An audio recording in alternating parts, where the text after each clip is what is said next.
السلام علیکم ناظرین، اس ایپیسوڈ کے شروعات میں ہم دیکھتے ہیں جنگل میں صوفیہ بالا خاتون کو رسی سے باندھ کر کھینچ رہی ہوتی ہے، اور جیسا کہ ہم نے سوچا تھا، بتایا تھا، بالکل ویسے ہی بالا خاتون زندہ ہیں۔ صوفیہ کہتی ہے، تم اور عثمان، تم میرے سامنے کچھ بھی نہیں ہو، یہ جان کے مرو گے۔ میں نے اتنے وقت تک صرف اس لمحے کا انتظار کیا ہے۔ یہ کہتے ساتھ انہیں کھینچتی ہے تو بالا خاتون زمین پہ گر جاتی ہیں۔ صوفیہ آگے بڑھ کر پھر سے انہیں کھینچنے لگتی ہے تو بالا خاتون ایک درخت کے ساتھ رومال باندھ دیتی ہیں، جبکہ ناظرین یہاں پہ بالا خاتون نے جو کپڑے پہنے ہوتے ہیں وہ بیگم کے ملازمہ کے ہوتے ہیں۔ ادھر ہم دیکھتے ہیں کہ بالا خاتون کی موت کی خبر قبیلے میں بھی جا پہنچتی ہے۔ منگولوں کے یرغمال بنائے ہوئے لوگ کافی زیادہ پریشان اور غمگین دکھائی دیتے ہیں اور روتے ہوئے کہتے ہیں، کائیوں کی قسمت دکھ کے ساتھ لکھی ہوئی ہے۔ زمین نے قاتلوں کو چھوڑ دیا اور اس کے بجائے بالا خاتون کو نگل لیا۔ ہمارے دل غم سے جل رہے ہیں، ہمارے اللہ اب ہم کیا کریں گے؟ خواتین اور بزرگ داڑے مار مار کے روتے ہیں اور روتے ہوئے کہتے ہیں، بالا خاتون جنت میں چلی گئی، ظالم دنیا پہ راج کر رہے ہیں۔ تو وہاں نے بلال توگا کہتا ہے، چپ رہو چپ، قبیلے میں کوئی بھی بالا کے لیے ماتم نہیں کرے گا،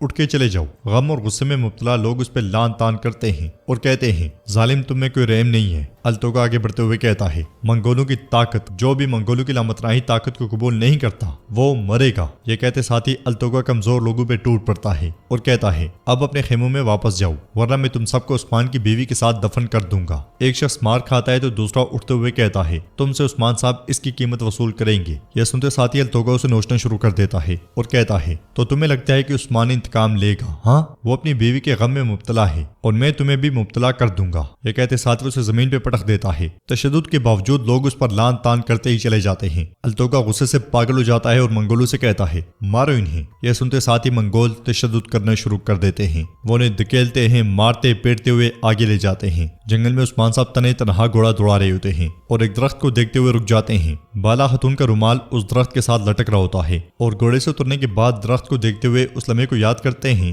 جب وہ گھڑ سواری کرتے ہوئے بالا خاتون کے ساتھ اسی درخت کے پاس آئے تھے اور درخت کے ارد گرد چکر لگائے تھے۔ عثمان صاحب نے یہیں پہ بالا خاتون کو رومال بھی دیا تھا۔ اس خیال کے بعد عثمان صاحب بوجھل قدموں کے ساتھ آگے بڑھتے ہیں تو انہیں ایسے محسوس ہوتا ہے جیسے دوسری طرف سے بالا خاتون نکلی ہوں اور مسکراتے ہوئے انہیں دیکھ رہی ہوں۔ یہ دیکھ کر عثمان صاحب بہت خوش ہوتے ہیں اور کہتے ہیں، بالا میں جانتا تھا کہ تم مجھے چھوڑ کر نہیں جاؤ گی۔ یہ کہتے ساتھ ہی عثمان صاحب آگے بڑھتے ہیں تو گرتے ہوئے پتوں کے ساتھ بالا خاتون بھی غائب ہو جاتی ہیں۔ مسکراتا ہوا عثمان صاحب کا چہرہ مدھم پڑ جاتا ہے، رومال ایک طرف جبکہ عثمان صاحب درخت کے دوسری طرف کھڑے ہوتے ہیں اور درخت پہ سر رکھتے ہوئے کہتے ہیں، بالا کیا ہمیں اس طرح الگ ہونا تھا؟ ہاں بالا کیا ہمیں اس طرح الگ ہونا تھا؟ وہ زور زور سے درخت پہ ہاتھ مارتے ہیں، پھر کہتے ہیں، مجھے اس درخت کے پاس اکیلے نہیں آنا چاہیے تھا، مجھے تم سے پہلے مر جانا چاہیے تھا۔ یہ کہتے ساتھ وہ درخت کے سارے بیٹھ جاتے ہیں۔ دوسری طرف صوفیہ بالا خاتون کو لے کر مسلسل آگے بڑھ رہی ہوتی ہے۔ بالا خاتون اس سے کہتی ہیں، سرخ شیطان تمہارا مقصد کیا ہے؟ تم مجھے کہاں لے کر جا رہی ہو؟ مجھے تم نے مار کیوں نہیں دیا؟ یہ سنتے ساتھ ہی صوفیہ بالا خاتون کو درخت کے ساتھ پٹخ کے ان پہ تلوار تان لیتی ہے اور کہتی ہے، اگر میں تمہیں نہ بچاتی تو تمہیں جہنم کا سامنا کرنا پڑتا۔ انسان کو شکریہ ادا کرنا چاہیے۔ یہ کہتے ساتھ ہی وہ اس لمحے کو یاد کرتی ہے جب جھونپڑی جل رہی تھی، بیگم کی خادمہ سامنے کھڑی تھی، حلیمہ بھی ایک طرف جاڑیوں میں کھڑے ہو کر سارا منظر دیکھ رہی تھی۔ کچھ دیر کے بعد حلیمہ جیسے ہی بالا خاتون کو بچانے کے لیے آگے بڑھنے لگی تھی، صوفیہ وہاں پہنچی تھی۔ حلیمہ نے صوفیہ سے کہا تھا، بیگم نے جھونپڑی کو جلا دیا ہے خالہ۔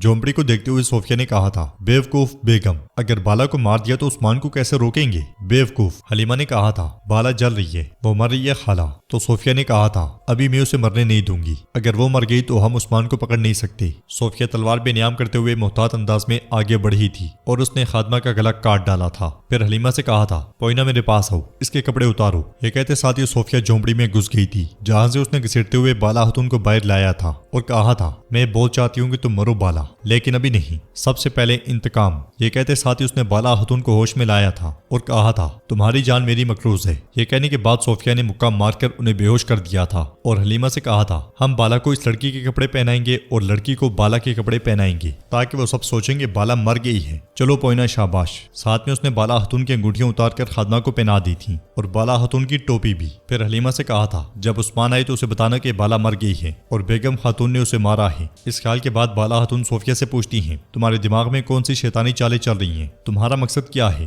مجھے وہاں تم نے مرنے کیوں نہیں دیا؟ تم کیا چاہتی ہو؟ جواباً صوفیہ کہتی ہے، تم اتنی آسانی سے نہیں مر سکتی بالا، تم نے ابھی اس درد کا تجربہ کرنا ہے جو میں نے تمہارے لیے تیار کیا ہے۔ میں تمہیں عثمان کے بغیر تو مرنے نہیں دوں گی۔ بالا خاتون غصے سے کہتی ہیں میں تمہاری جان اپنے ہاتھوں سے لوں گی، میں تمہیں مار ڈالوں گی اور تمہارے پاس موت کے سوا کوئی فرار نہیں ہوگا۔ جواباً صوفیہ کہتی ہے بیکار خواب مت دیکھو بالا، جب عثمان کو پتا چلے گا کہ تم ابھی زندہ ہو تو وہ میرے ہاتھوں میں آ جائے گا، میں تم سے انتقام لوں گی، بس تھوڑا سا انتظار کرو۔ ادھر عثمان صاحب درخت کے سارے بہت غمگین بیٹھے ہوتے ہیں اور کہتے ہیں مجھے لگا ابھی ہمارے پاس وقت ہے، کاش میں تم سے پہلے اس دنیا سے چلا جاتا۔ یہ کہتے ہوئے عثمان صاحب کی آنکھوں سے آنسو بہہ پڑتے ہیں۔ وہ مزید کہتے ہیں بالا وہ سمجھتے ہیں کہ میں ایک ثابت قدم درخت کی طرح ہوں یا جیسے کوئی پہاڑ ہوں، لیکن میں ایک پہاڑ تھا جو ایک پہاڑ پر ٹیک لگائے کھڑا تھا۔ تم میرا پہاڑ تھی لیکن یہ پہاڑ اب گر چکا ہے، وہ مضبوط درخت جو سایہ دے رہا تھا گر گیا ہے۔ بالا میرا دل جل رہا ہے، وہ روشنی جو میرے اندھیرے کو منور کر رہی تھی وہ بجھ گئی ہے۔ پھر زور زور سے درخت پہ ہاتھ مارتے ہوئے کہتے ہیں بجھ گئی ہے، بجھ گئی ہے، بجھ گئی ہے، مگر عثمان صاحب رومال نہیں دیکھ پاتے۔ دوسری طرف صوفیہ بالا خاتون کو گھسیٹتے ہوئے مسلسل آگے بڑھتی ہی چلی جاتی ہے۔ سوغوت میں علاؤدین بہت غمگین بیٹھا ہوتا ہے، بلندی پر سے حلیمہ اسے دیکھ کر کافی زیادہ پریشان دکھائی دیتی ہے، اس لیے عثمان صاحب سوغوت میں داخل ہوتے ہیں۔ عثمان صاحب کو دیکھ کر علاؤدین آنسو صاف کرتے ہوئے ایک دم سے کھڑا ہو جاتا ہے تو عثمان صاحب اسے پیار کرتے ہوئے کہتے ہیں او میرے بیٹے۔ علاؤدین ان سے کہتا ہے رات ہو گئی ہے بابا، کھانے کا وقت ہو گیا ہے، لیکن میری ماں یہاں نہیں ہے، ان کی آواز غائب ہے، ان کی خوشبو نہیں ہے، میری ماں کی آغوش نہیں ہے بابا۔ عثمان صاحب کہتے ہیں تمہاری ماں بالکل ہمارے آس پاس ہے، وہ ہوتی تو تمہیں اس حالت میں دیکھ کر پریشان ہوتی، فکر نہ کرو، دیکھو وہ یہاں تمہارے دل میں ہے۔ علاؤدین کہتا ہے ہم یہ درد کیسے برداشت کریں گے بابا، پہلے میری بہن چلی گئی، پھر میرا پیدا ہونے والا بچہ، اور اب میری ماں بھی چلی گئی ہیں، ہم جس شاخ کو پکڑتے ہیں وہ ٹوٹ جاتی ہے۔ عثمان صاحب اسے کہتے ہیں بیٹا تم اپنے دعویٰ پر قائم رہو گے، اپنی محبت کو تھام کے رکھو اور اپنی زندگی دعویٰ کے لیے وقف کرو، میری طرف دیکھو، ہم تمہاری ماں کا انتقام لیں گے۔ یہ کہتے ساتھ ہی عثمان صاحب اسے گلے لگا لیتے ہیں اور اسے لے کر آگے بڑھتے ہیں۔ ادھر رات کے وقت صوفیہ بالا خاتون کو لے کر آ کے سار قلعے میں پہنچتی ہے اور انہیں گھسیٹتے ہوئے تیزی سے آگے بڑھتی ہے۔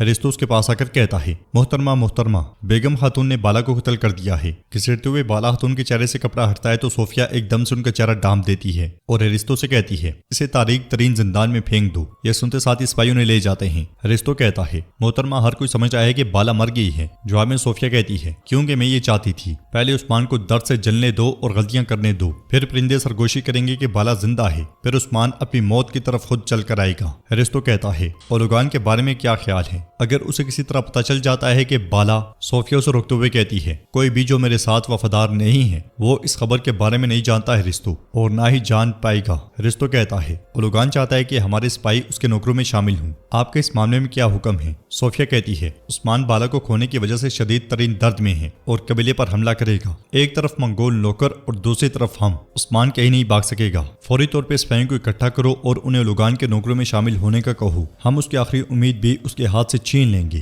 میں عثمان کے ساتھ اس طرح کھیلوں گی جیسے بلی چوہے کے ساتھ کھیلتی ہے۔ تو ناظرین اس کے ساتھ یہ ایپیسوڈ بھی اختتام پذیر ہوتی ہے۔ کیسے لگی آپ کو یہ ایپیسوڈ آپ ہمیں کومنٹ باکس میں بتا سکتے ہیں۔ ویڈیو پسند آئے تو ویڈیو کو لائک کر دیں، شیئر کریں، سبسکرائب نہیں کیا ہوا تو سبسکرائب کرنے کے ساتھ ساتھ گھنٹی والا آئیکن کو دبانا مت بھولیں۔ انشاءاللہ ملتے ہیں نیکسٹ ویڈیو میں، تب تک کے لیے رکھیں اپنا اور اپنوں کا بہت زیادہ خیال۔ اللہ نگہبان۔